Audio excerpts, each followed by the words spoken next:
फिर भी मैंने वही पंचतंत्र का फॉर्मेट उठाया और पैराबल के फॉर्मेट में उस कथा को जोड़ दिया। और उसमें खरा कोहिनूर नाम से वो अभी मराठी उसका प्रकाशन हुआ है।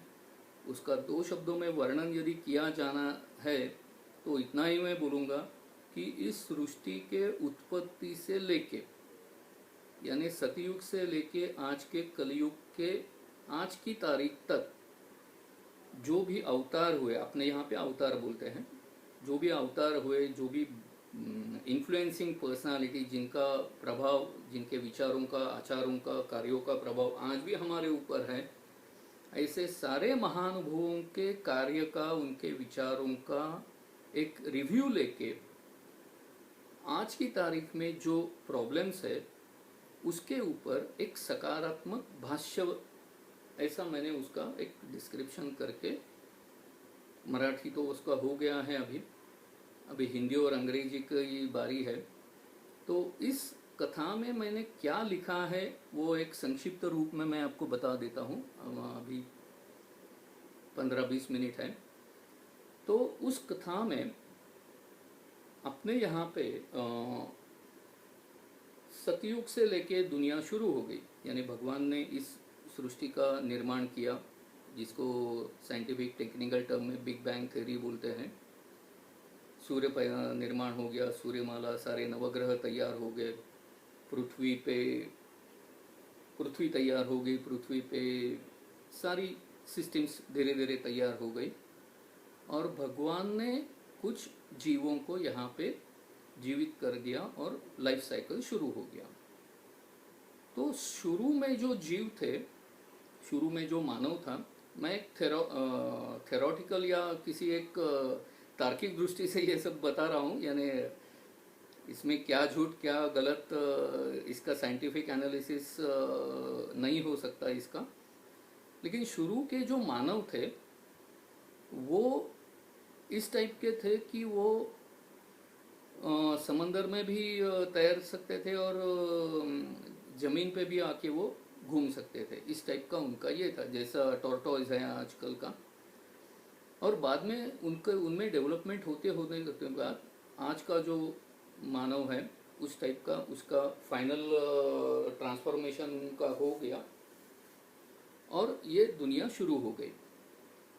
तो शुरू में यानी सतयुग में सारे जीव, सारे मनुष्य प्राणी ये अच्छे ही थे, यानी सारे एक कंसेप्ट है।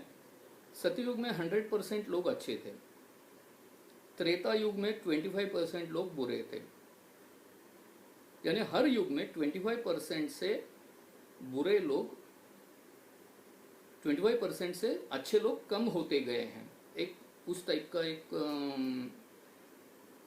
लाइन ऑफ थिंकिंग है। तो सतयुग में 100%, त्रेता युग में 75%, द्वापर युग में 50% और आज के कलयुग में अच्छे लोगों की संख्या सिर्फ 25% है।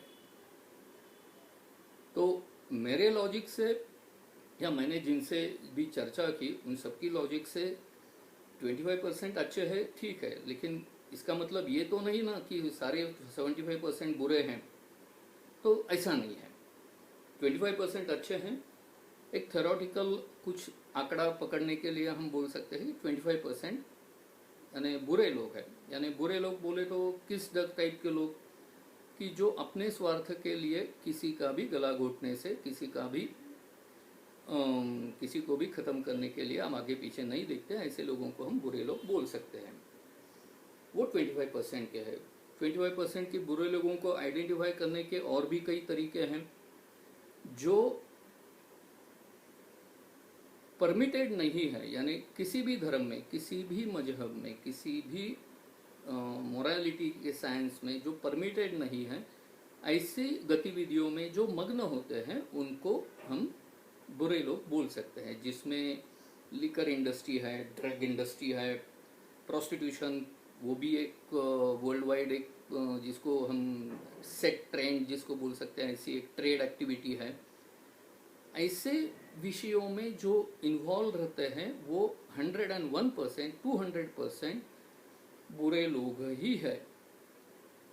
और बाकी के बचे हुए जो 50% है वो कभी 25% अच्छे लोगों के प्रभाव में होते हैं तो कभी वो 25% बुरे लोगों के प्रभाव में होते हैं।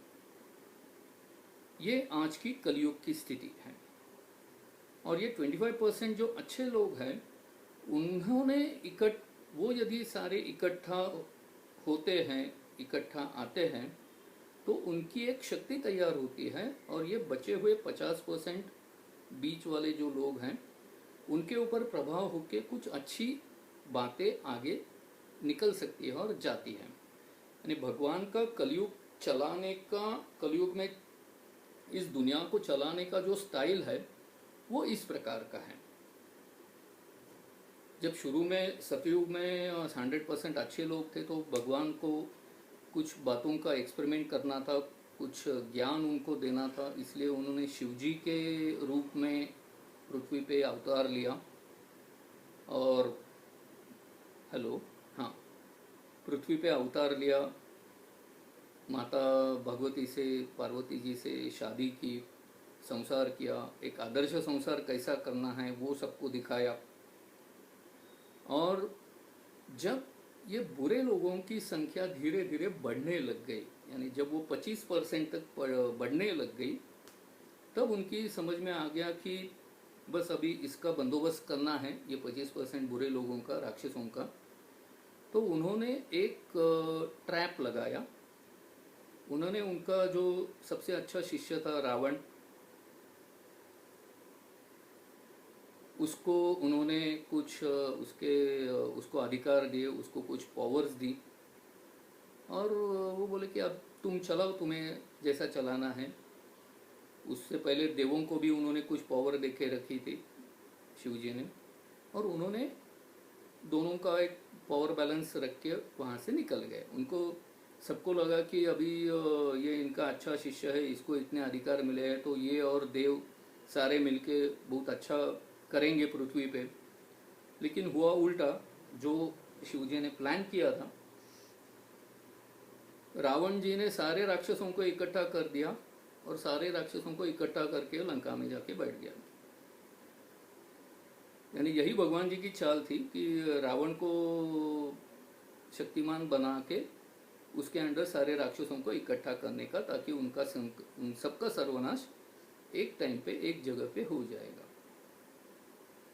ये भगवान जी की, शिव जी की चाल थी। उन्होंने अपना सतयुग खत्म होने के बाद अपना अवतार खत्म कर दिया। जब त्रेता युग शुरू हो गया, जब रावण ने ये सारा इकट्ठा किया सारे 25% लोगों को, तब राम जी का अवतार लेके रावण का नाश किया। सतयुग, त्रेता युग खत्म होने के बाद जब द्वापर युग शुरू हो गया, तब ये बहुत दुविधा की मनस्थिति, यानी परिस्थिति थी। 50% बुरे लोग और 50% अच्छे लोग। 50% बुरे लोगों में और 50% अच्छे लोगों में भी इतना कन्फ्यूजन था कि अच्छा क्या और बुरा क्या, इसका किसी को पता नहीं चलता था। तो ये कन्फ्यूजन दूर करने के लिए कृष्ण जी का अवतार हुआ और उन्होंने द्वापर युग में ये सारे 50% जो बुरे लोग थे उनका सबका सर्वनाश किया।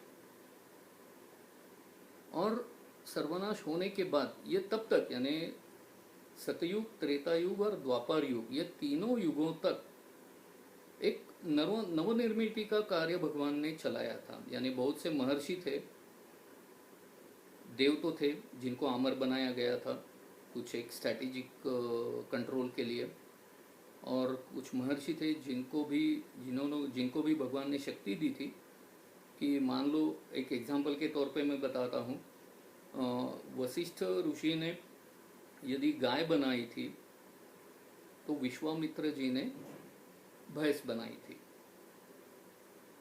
ऐसे सुना है, पढ़ा है। ऐसे अलग अलग ऋषि थे जिन्होंने अच्छे अच्छे फूल झाड़, फल झाड़ ऐसे अलग अलग किस्म के क्रॉप्स बनाए ताकि मनुष्य प्राणी का जीवन अच्छा हो जाए। तो ऐसे जो महर्षि थे, सप्त महर्षि, ये सारे महर्षियों को जो ताकत भी थी अलग अलग कुछ न कुछ प्राणी या कुछ न कुछ वनस्पति बनाने की, उनको भी द्वापर युग खत्म होने के वक्त भगवान ने अपने आप में समेट लिया।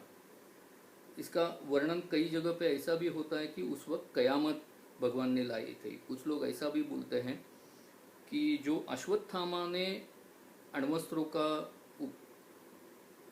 उपयोग किया था महाभारत के अंत के दौरान, सभी पांडव और सबको नाश करने के लिए, उस वक्त ये कयामत आई थी, ऐसा भी बोला जाता है। यानी सारी पृथ्वी यानी नष्ट होने के कगार पे थी। ऐसा भी बोला जाता है कि भगवान कृष्ण ने अपनी माया से ही अश्वत्थामा को बुद्धि दी और उसका प्रयोग करने के लिए मजबूर किया, ताकि भगवान के ऊपर ये आरोप ना आ जाए। लेकिन जब सारा नष्ट होने के बाद जो 50% बुरे प्राणी थे, वो सब बुरे आदमी थे, वो नष्ट होने के बाद जो बचे हुए अच्छे लोग थे उनको भगवान ने दोबारा जीवित किया। और ये सारी प्रोसेस में भगवान ने सारे देवों को और ये महर्षियों को भी खुद में समेट लिया। एक दूसरी भाषा में हम बोल सकते हैं, सारों को लेके भगवान अपनी जो वैकुंठ है या कैलाश है, वो कैलाश निकल गया और ये कलयुग शुरू हो गया। और ये कलयुग में भगवान की कलयुग चलाने की, जैसा मैंने अभी बताया, 25% अच्छे, 25% बुरे और 50% बीच वाले, ये एक हर आदमी, यानी इसके ऊपर भी बहुत सा रिसर्च हुआ है कि हर आदमी का 3 लेवल का कम्युनिकेशन होता है अपनी मन के साथ, यानी मन, बुद्धि और आत्मा। वेस्टर्न फिलोसॉफी में आत्मा का कम्युनिकेशन मनुष्य के साथ होता है, ये बहुत कम वो बिलीव करते हैं। लेकिन मन और बुद्धि अलग अलग है, ये तो वो मानते हैं। लेकिन हमारे शास्त्रों के अनुसार 3 लेवल का डायलॉग होता है आदमी का खुद के साथ, मन से होता है, बुद्धि से होता है और आत्मा से होता है। तो जो आत्मा की आवाज़ है, यानी कई बार हम ऐसा सोचते हैं कि ये करने के लिए मेरे मन में आ गया, लेकिन तुम्हारे मन में यही करने का ऐसा क्यों आ गया, इसका कोई रीजनिंग हम कोई बोल नहीं सकते। तो ये जो आत्मा की जो आवाज़ है, ये आत्मा की आवाज़, ये भगवान की आवाज़ होती है। और उसकी आवाज़ के अनुसार, उसकी आज्ञा के अनुसार यदि हम काम करते हैं, कार्य करते हैं, तो हमारी भी भलाई होती है और सबकी भलाई होती है। और इस प्रकार से कलयुग में भगवान ये सारी दुनिया चला रहे हैं और आगे ही चलाते रहेंगे। ऐसा एक इस स्ट्रक्चर से मैंने वो मेरी किताब में थॉट प्रोसेस में लिखा है। तो अभी ये सब में ये मुस्लिम और क्रिश्चियन और जू, इनका और हिंदू धर्म का क्या रिश्ता है, क्या कनेक्शन है, इसके बारे में मुझे इंद्रित जी ने, भाई साहब ने कुछ इनपुट्स दिए थे, वो मैं एक 5 मिनट में रखता हूँ, 5-10 मिनट में। उन्होंने बोला था कि